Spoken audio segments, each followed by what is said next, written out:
Hello, welcome back to Far Horizons Gaming. My name is Ben, and today we're continuing on with Suzerain 2.0. So, last time out, we gave our State of the Union address, we sent Frank off to school, and we finally opened that stupid railway project. But there are also a ton of updates, so let's see what's going on over here. Maybe there's not that many. Okay. Let's see, so economic policies, we have the L1 high-speed rail finally open. Average transportation links. Huh, okay. I don't know, there are a ton of things that popped up on the side over there, but whatever, that's alright. Let's see, we got a couple of news articles here, so let's check them out. So, first up from the Wholesale Post, President Rain opens the long-awaited L1 Railway. With the grand ceremony, President Rain has declared the L1 Railway open with his aides by his side and executives from Source State Corporation. After the ribbon cutting, he's delivered a heartfelt speech about attention to the capabilities of the administration. Following his speech, President Rain has driven a train on the new railway for the first time. Even though the L1 Railway is overdue, the fact that it is expected to boost the economic activity in between the largest cities in Sorley cannot be denied. Thus, it's been happily welcomed by the citizens. Cool. Alright, and from The Economist, Source State Corporation finally finishes the L1 Railway. Source State Corporation has finally finished the construction of the L1 Railway, leaving much to be desired in terms of accuracy, quality, and punctuality. We are unsure why the President decided to pick a company other than Underhaul Construction for a task of this scale. The L1 Railway is expected to boost production between the largest cities in Sorley and has been happily welcomed by the citizens. On the opening day, President Rain personally drove a train for the first time ever after a speech highlighting the opportunities this new logistics overhaul will bring. However, whether the President could witness the fruits of his labor during his term is yet to be seen. Economists predict that most of the benefits can only be seen in the upcoming years. Cool. Alright, oh, so I don't see any reports around. So I guess let's check out Lockhaven first. Gazom Financial Reports. A highly anticipated report from Gazom has arrived. Minister Simon Hole and Gus Monget underlines the significance of this document as it outlines the return on our state-held shares, thus reflecting the recent performance of the nation's pivotal economic energy drivers. The Treasury will receive a transaction if there are positive returns. And we're obviously going to take said returns. Boost our budget by +2. Heck yes. There we go. Nice. Alright, so another news report here. From Lockhaven Times, Gazom profits show modest increase, Treasury set for boost. The latest report from Gazom indicates a moderate increase in profits, pointing to a stable period for the energy company. The state's shares of Gazom have yielded decent returns, reinforcing the value of strategic government investment in key sectors. This income will provide a modest but welcome injection into the Treasury's funds. Nice. Another bitching about it before, but playing the long game here. Can't just cash out immediately. Alright, so I guess let's head to Wholesale for a discussion on the changes to the law. Alicia and I sat in my office waiting for Peter. I was at my desk and he was on the sofa, legs crossed. Sir, I have some news for you. Mr. Hall and I have been working on several possible plans to boost the economy as is our focus. He is currently compiling a very detailed report with suggested projects. I'll make sure you have a chance to see it soon. One more important thing before we move on. The Assembly is pushing for Mr. Harker's impeachment, as you asked. They already approved his dismissal today. But with Mr. Harker gone, the court will be voting on a new Chief Justice. Mrs. Edmonds and Mr. Garachi seem to be the contenders to become the new chief. However, Mrs. Edmonds doesn't have much of a chance in my opinion. The Supreme Court would never elect a woman. I wouldn't be so sure. Mrs. Edmonds is quite a power player. We will have to wait and see. In any case, Harker's departure leaves a vacant seat in the courts. I already compiled a list of candidates for you. Awesome. Let me see the names. Here, take a look. He handed me a list of candidates for the Supreme Court. All of the names on it were people that either supported me or supported my party. And one name that stood out was Gloria Torrey. We're just going to go with the most experience. I mean, we're definitely not going to go with Gloria Torrey. That sounds like a horrible idea. And going with a loyalist also seems like it might be a bad idea. So we're just going to go with most experienced. I picked the most experienced judge from the list, Ove Gresser. Mr. Gresser is definitely a good choice. He's an expert in Swedish and international law, also well respected by the other judges. Do you think they'd elect him as Chief Justice? I'm not sure if he'd get more votes than Mr. Karachi, but he definitely has a chance. He's the strongest candidate on the list who can actually become the Chief Justice. He looked at his watch again. Before the Vice President gets here, I want to congratulate you for opening investigations against Sucking Soul. The intelligence team is working on a very detailed report already. The old guard members are doing their best to create obstacles for us, but we already have a very strong case against him. We will take him to court in no time. He leaned closer to me. Sir, I also must say I can't help but notice Mr. Vice President is late yet another time. He lowered his voice. I am slightly concerned about Peter. He seems to have his mind occupied. He's been late to almost every meeting we've had recently.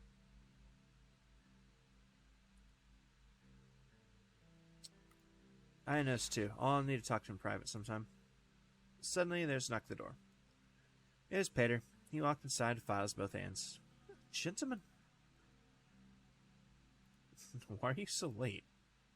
We are stuck in Trafalgar South Square. There's a whole gang of ladies trying to organize a legal march. We're ready for the police show up. He placed the files on my table, took out several documents to organize them in front of me. Here's everything, just as you asked. Our plans for our next reforms. Here are some suggested reforms. You can pass these with your decrees as you like. What are your thoughts on Tom?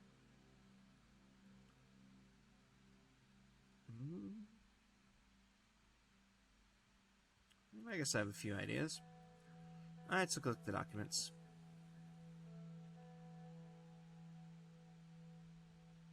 Okay, I don't think we really need to go too hardcore in any of these.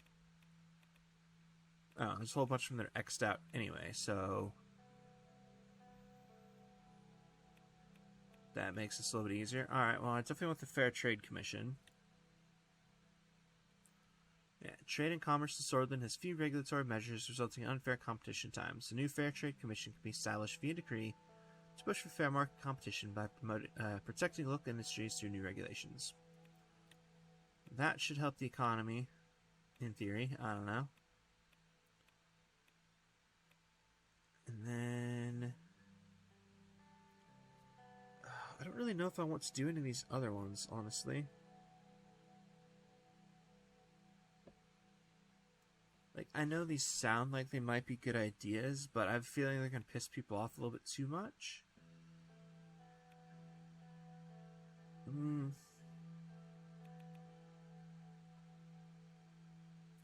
Let's see. Well, let's take a look at all of them.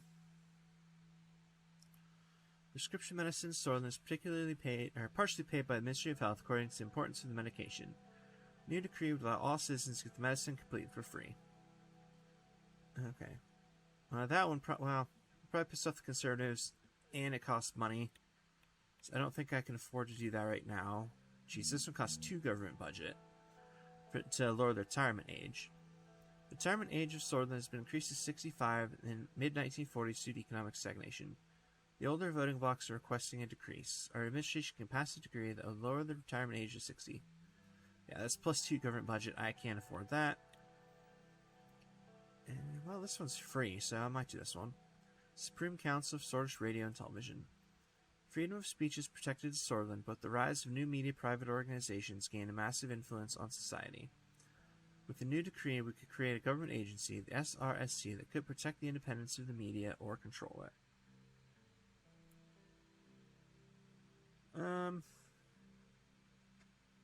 You know, I don't really think we need to control the media, so we're just going to stick with just the Fair Trade Commission. Yes. Following a brief discussion, I took notes about my decisions. The Fair Trade Commission will be essential in dealing with the monopolies. It is time we establish a body that regulates economic competition. Well, we both respect your decisions, Anton. There is one more thing. He placed a stack of paper in front of me. Miss Morgan has sent you the plans for the semi-autonomous zone of Berger. We can still try running it through the assembly if you decide to sign it.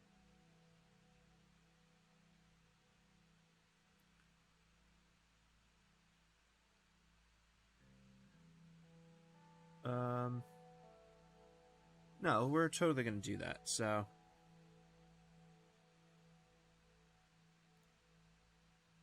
I signed the documents. Alright, it's Assembly's decision now. But now that everything's settled, I should get to work. We'll catch up soon. Lucian looked at his watch. We actually have 6 more minutes. But very well, let's call it here. Thank you both. Cool. I'm not 100% sure if trying to sign off on that semi-autonomous zone's the best idea, but I know we were angling for it earlier, so I'm going to follow through on that. Alright, we had a couple of things, like, what is this? Alright, connections, factions. Something about Vulcan Kruger, apparently. Okay. I'm not sure what's new there, but okay. Supreme Court, we got Orso Hawker. This is probably just going to say he got thrown out. Yeah, 1956, he was impeached for unconstitutional behavior. Cool, okay. Not sure what else is going on here. So, Judiciary, we've got... looks like an update for Ovid Gresser, our new justice.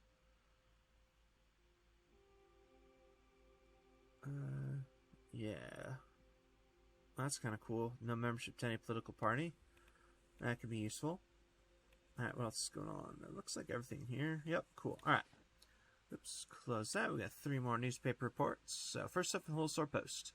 Commission to ensure competition and fair trade. The Reign administration has formed the Fair Trade Commission to ensure unchecked narcotic capitalism doesn't take away from our citizens' quality of product and profits. I said that weird. Doesn't take away from our citizens' quality of product, and profits benefit from the loyal citizens serving their country. I think that's how it's supposed to be. The new commission, overseen by experts from the state and private sectors, will create regulations to allow for fair competition and trade. In the end, our consumers will win by higher quality products being produced entering the storage market. Our local producers will also have a fair chance to compete against international companies by filing anti-competition lawsuits for unfair mergers that hurt the local market. Fairness will be established in our marketplace. And from Lockhaven Times, President appoints Ovid Gresser after Hawker's impeachment. Today, President Rain approved the decision to fill the position of former Chief Justice Orso Hawker after his impeachment by the Grand National Assembly. Rain appointed Ovid Gresser, the Deputy President of the High Court of Appeals, to fill the vacant seat.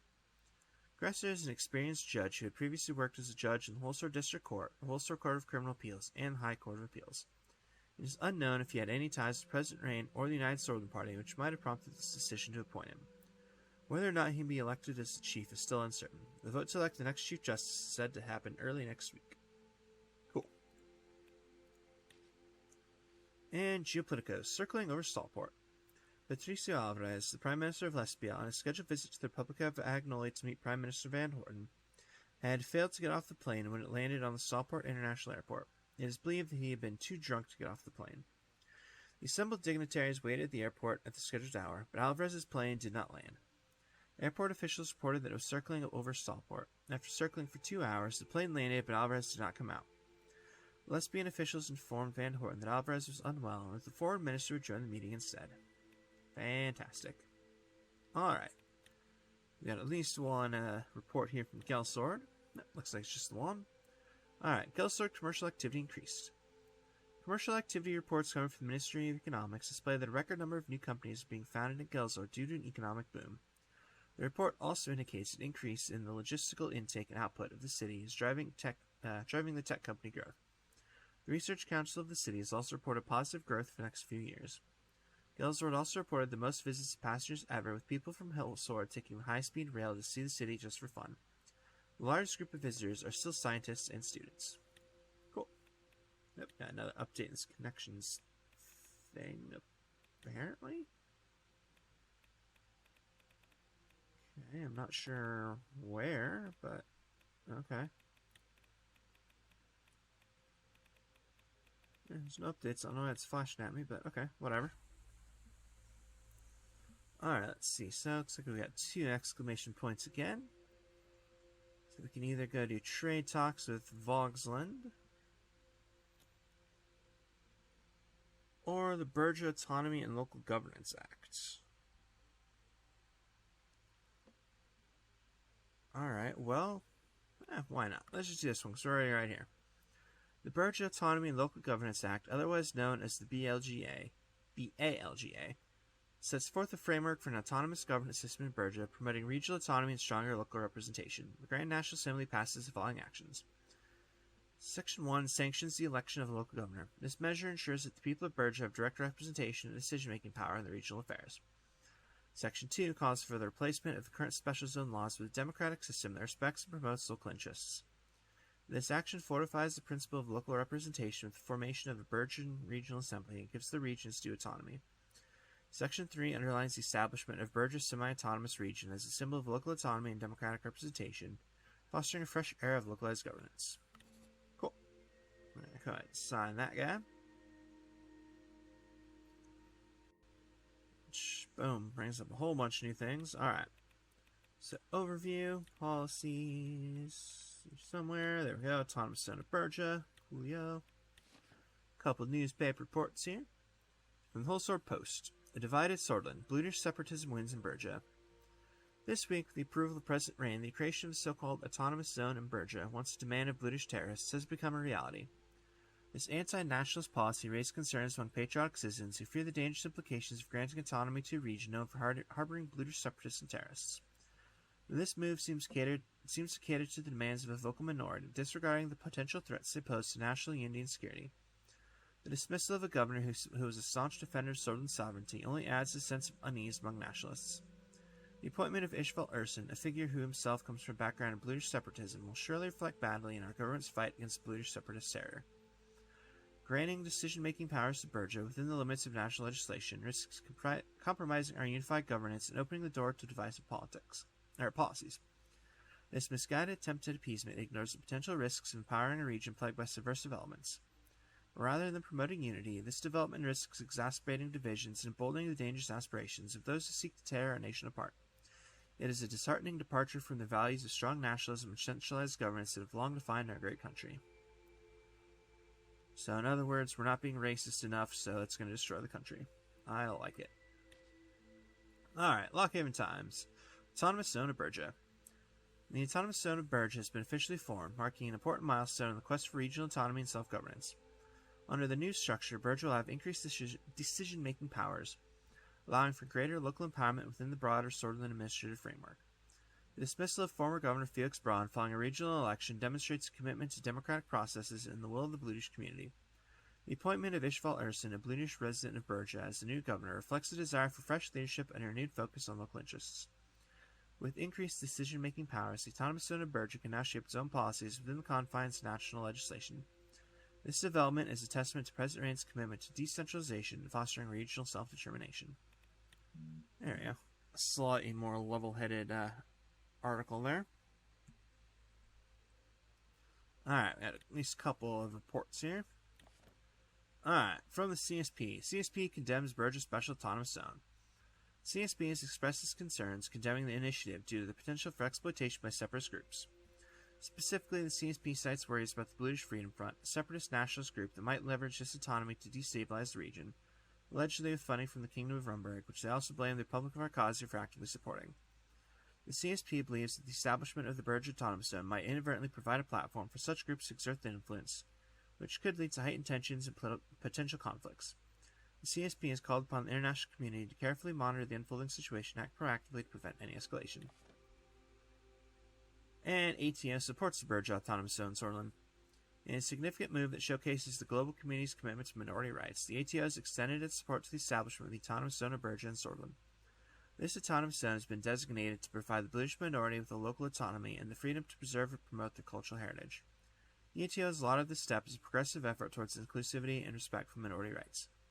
The establishment of the Berge Special Zone is a strategic initiative aimed at promoting social harmony and mutual respect within the diverse population of Swordland. It signifies the government's intent to ensure equal rights and freedom for all its citizens, regardless of their ethnic or cultural background. While acknowledging this initiative, the ATO is optimistic that the establishment of the zone will bring about long-term stability and peace in the region. Cool. Alright, let's fly back across over here for trade talks with Chancellor Valgsland. Alright, midnight was approaching as our delegation boarded SRS Whole Sword. The large ship was once the royal yacht of King Egamond himself. By the order of Sol, it was repurposed to serve the leaders of Swordland for state visits. We departed from the port of Lockhaven, along with a few other smaller escort boats. I entered the luxurious compartments reserved for heads of state. I lay down on the bed to rest my eyes before we arrived at Wilburn, a major city in Valgsland. The Markian Sea was known for its treacherous waters, but tonight's trip promised to be rather calm and quiet. Still, I couldn't sleep. I went out to the upper deck to have some fresh air. A light breeze was blowing, and I relished its briny smell. There's nobody here except David. My foreign minister is leaning over a railing, gazing out at the inky waves. Mr. President, I'm surprised you're still up this late. I could say the same thing about you. Good point. Now I used to feel that sleep was wasting time. Why I'm spending 1/3 of one's life in the dark. I rather appreciate it now, but there's still something special about being awake while the rest of the world has its eyes closed. Do you mind if I ask why you can't sleep? Are you also worried about the future all the time? I'm an old man, Mr. President. I've been alive for over 70 years. And I spent most of those years worrying about various things, endlessly. But I realized in times that worrying is simply part of life. As mankind, we are forever gullible, and always reaching out for what we don't have. That includes the choices we could have made, and the results which never come to pass. Thank you for your wisdom, David. Anytime, Mr. President. Yeah, it's chilly out here. I must go and try to get some sleep. I'm an old man, after all. I recommend you do the same. I think I'll stay a little longer. Very well. Good night. I watched the sea for some more time before going back to my compartment to sleep. Dawn arrived and our ship moored at the busy port of Wilburn. Amid the usual camera flashes, our convoy made its way to the train station. After a short, uneventful ride, we arrived at the central train station of Helm, the capital city of Valgsland. A huge crowd was already there awaiting my arrival. They swarmed around me and took photos as I stepped out of the train. Our delegation met with various members of the Valgslandian cabinet before taking our cars to the royal palace. The flags of Valgsland and CSP were waving next to the entrance. Assistants took my belongings and led me to the museum wing. It was there that I saw Chancellor Hagel. He was inspecting a very large painting on the wall. Chancellor Hagel. He turned around. He was a man of small stature with a bald spot and a striking visage. His famous pipe was in his mouth. And we shook hands. Mr. Rain, welcome to Valgsland. It is good to finally meet with you. It's a pleasure to finally meet you, Chancellor Hagel. He gestured towards the painting. This was made in 1776 by the famous Valgslandian painter Otto Keyburn. I looked at the painting. It must have been over 5 meters tall. It is a battle scene. On the left, there are banners carried by Valgs. On the right, swords. Countless spears formed a triangle at the center. The sky was red from blood. What do you think about it? I'm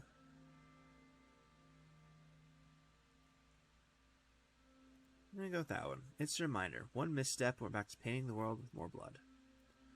As the leaders of this world, we must be careful, Mr. Rain. Especially around those who are willing and ready to do precisely that. We started walking. To me, this painting tells me how far we've come. Swords and Valgs might have had troubles in the past, but ultimately we are brothers. No two countries in the world understand each other more. It's great to hear these important words coming from you. He nodded and pointed towards another painting that was almost as large as the first one. The burning city was depicted. Looking closer, I realized it was Conriat. The Great Fire of Conriat. The most shameful event in all of Valgslandian history. The scars must still sting.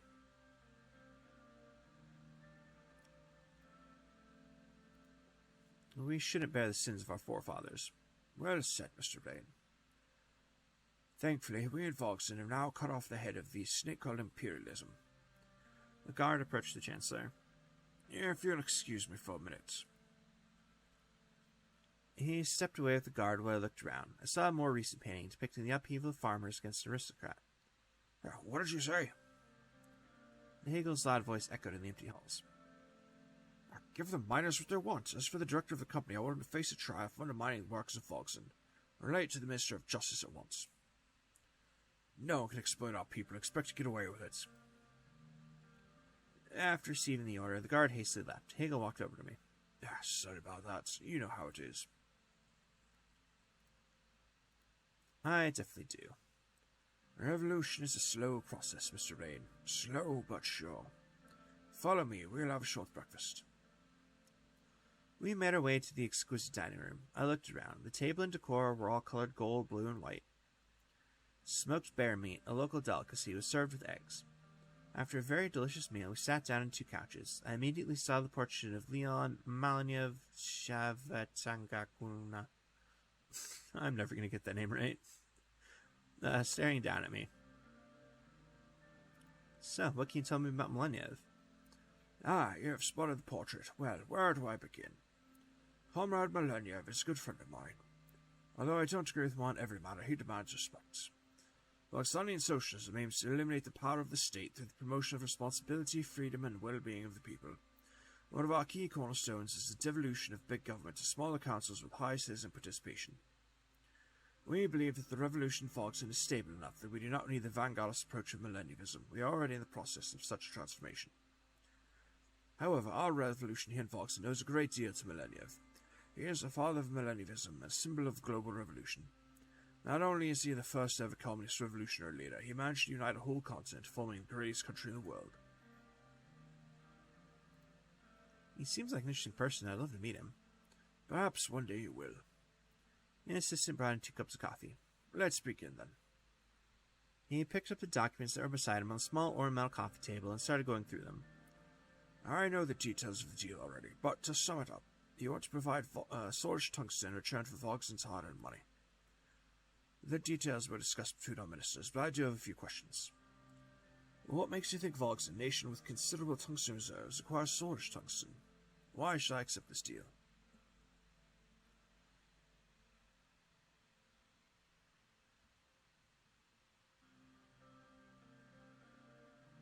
It's the first step towards improving the ties between our nations. Does this have anything to do with the growing threat of Rumberg? We don't need external threats to make a deal with one of our oldest neighbors. Well said. That is precisely what I am trying to do, Mr. Rain. I want Solon and Valgsland to be closer again as 2 nations. I want to mend the damage that was inflicted by the imperialism that caused our countries, once brothers, to oppose each other. You and I can do this. I will accept the trade deal. He called an assistant nearby. A moment later, the assistant returned with 2 shots of vodka. We had Valgsland to drink under contract, Mr. Rain. We clinked the glasses and drank our shots. The strong bite of alcohol turned into a sweeter aftertaste. Hegel looked down for a moment. He walked over to the window and gazed outside with his arms crossed behind his back. Now that we are trade partners, I will be honest with you. I have had it with those damn Agnolians claiming our land as their own. As if that's not enough, they kill my people in their homes in Helliland, slaughtering them like mere cattle. Imagine they did that to the Sorge people. What would you do?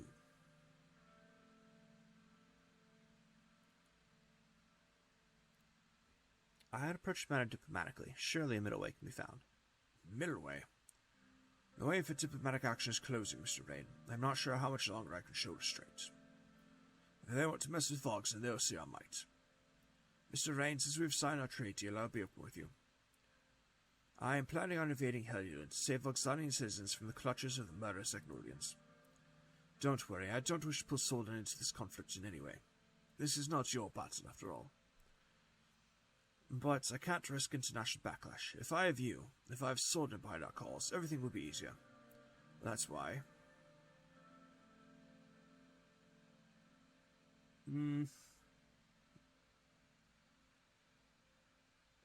I don't entirely want to do it, but I think we need to ally with them in order to keep Yosef happy. So I'm going to do it. Very well, I accept. We have achieved a lot today, Mr. Rain. Another. The assistant immediately showed up with 2 shots of vodka. We gulped down the shots after clinking. He took a puff from his pipe.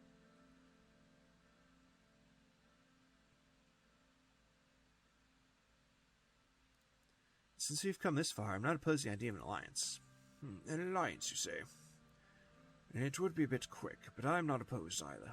We have much to gain from an alliance between our 2 nations. This time we will not be on opposing sides of history. This time swords and Vogs will stand side by side. I accept, Mr. Rain. We shook hands and he pulled me in for a hug. This is great news. Another round. The assistants brought 2 more shots. We drank them in one go. We must celebrate. Hell, bring the bottle. Why not?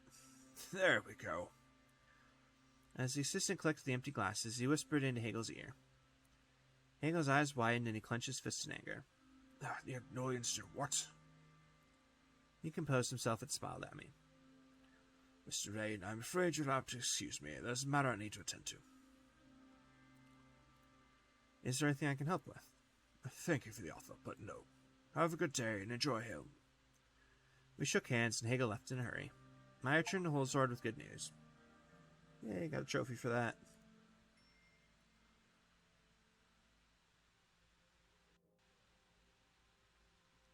Alright, well. Honestly, that feels like as good a spot as any to go ahead and call for today. So, as always, thank you very much for watching, and I hope to see y'all next time.